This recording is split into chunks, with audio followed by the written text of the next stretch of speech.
Hey guys, welcome back to another video. So today I will be talking about the river of gold and why I think the post WW3 World War III will start at the Euphrates River.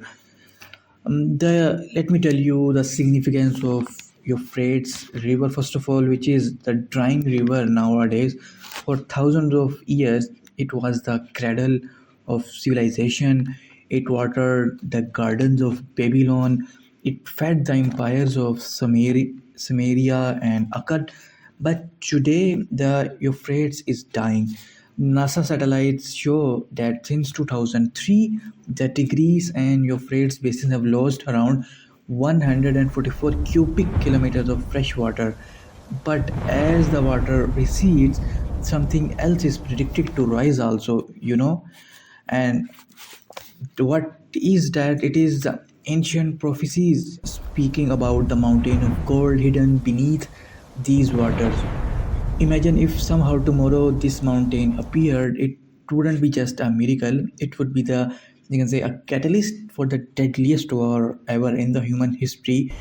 We already know US, China, and Russia are already positioning themselves in the Middle East. And if you think they are for their stability, then you are wrong. Think again about this. Why they are doing this? They are just trying to gather all the resources there. History shows us already that when the resource this valuable appears, empires they don't want to share, they don't want to divide themselves, they just want to get it. Yeah, they just want to get it. And in this video, we will explore the terrifying prophecy of Euphrates and the signs of why humans are enslaved by gold and the bloody history from the Aztecs to the diamond cartels that prove exactly what will happen next in upcoming years. So now begin the chapter 1, Stardust and the Madness of Gold. First of all, to understand the war, we must understand the weapon.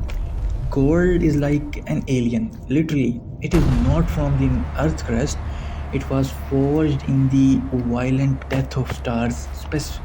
Specifically, I'm speaking then the collision of neutron stars, you can say.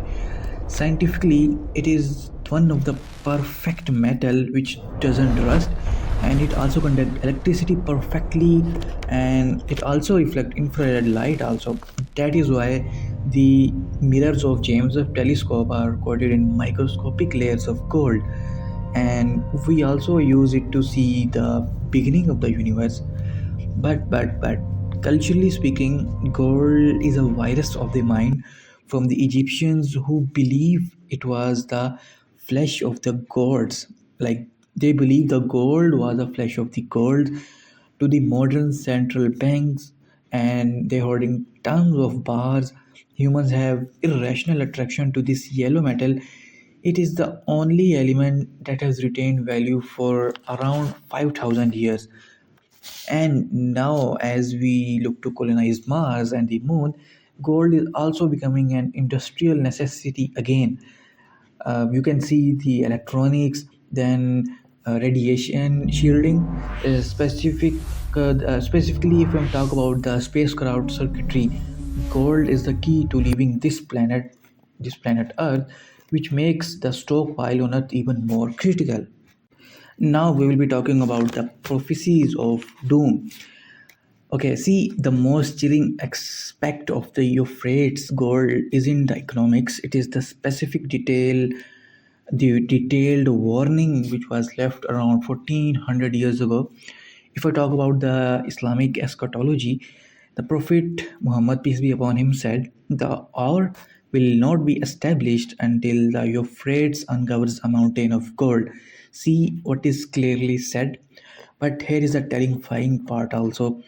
The hadith continues, people will fight over it, and 99 out of every 100 will be killed when trying to get the gold from this mountain. So, do you really think this will happen? I will tell you in the upcoming section, in the upcoming chapters of this video. So, the prophecy warns us whoever is present should not take anything from that mountain of gold. Yet, it also says every man will think, maybe I will be the one to survive.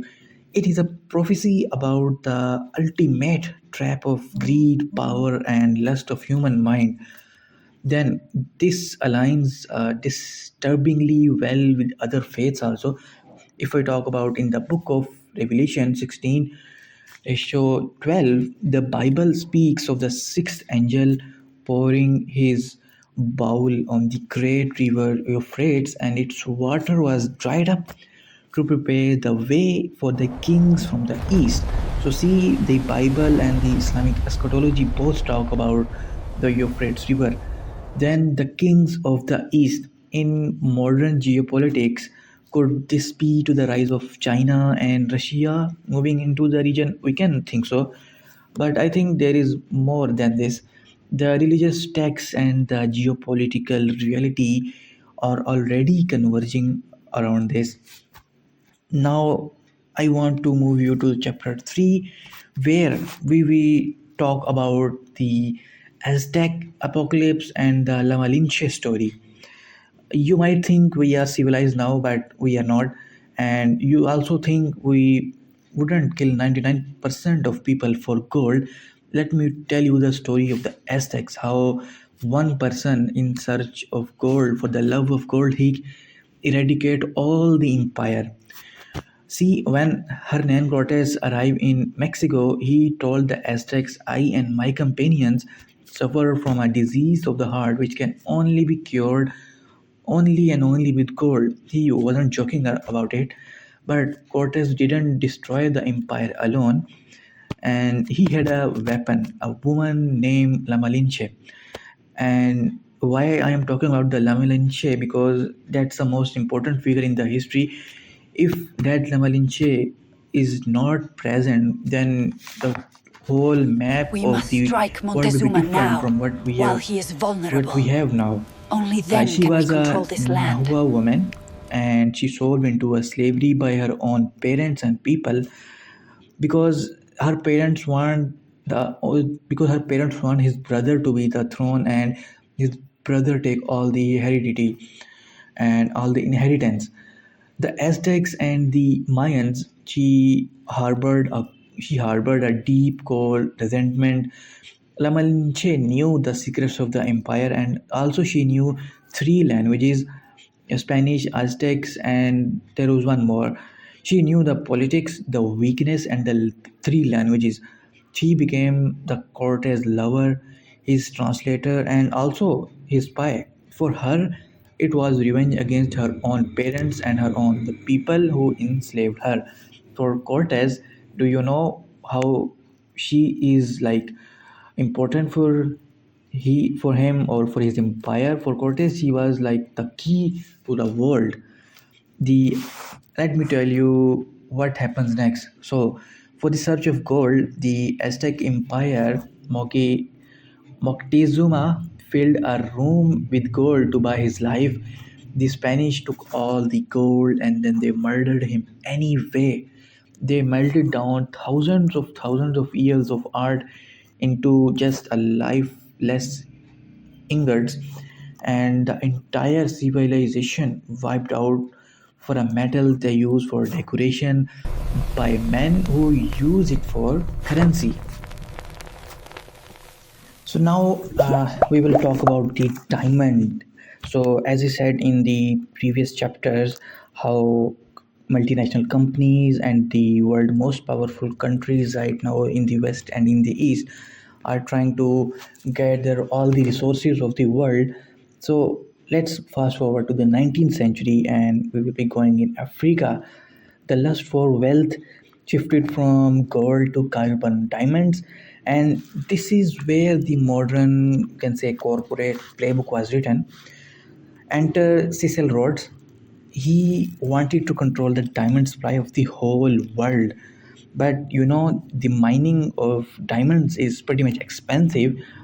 He needed massive capital. He turned to the most powerful banking dynasty in history, the Rothschild, as we all are familiar with it. With financing from Rothschild family, first of all, Rhodes bought out his rivals, and then he formed De Beers, And the De Beers was that company who by 1902 controlled 90% of the world rough diamonds. And if today I'm speaking in 2026, then we can say they have controlled over 95% of the diamonds of the rough diamonds of the world. And also they also invented the artificial scarcity. See, diamonds are not actually that rare, but by owning all the mines around the world, they could release them slowly. That is why the diamond prices are pretty much higher. But the cause was a human being. In the pursuit of these stones, Africa was torn apart, from the apartheid mines of South Africa to the brutal civil wars in Sierra Leone. What we call the blood diamonds became the currency of warlords in Africa, and the multinational companies turned a blind eye to the slaughter. As long as the supply chains of diamond remain intact. And now I want to talk about the modern war oil and what will be the future of this world. See, history repeats itself, and in the start of 2026, we have recently seen what happens when Venezuela, okay, the country which sits on the largest oil reserves in the world, and in the name of democracy, sanctions were crushed onto this nation. Their whole economy was collapsed. Okay, what's the goal behind it?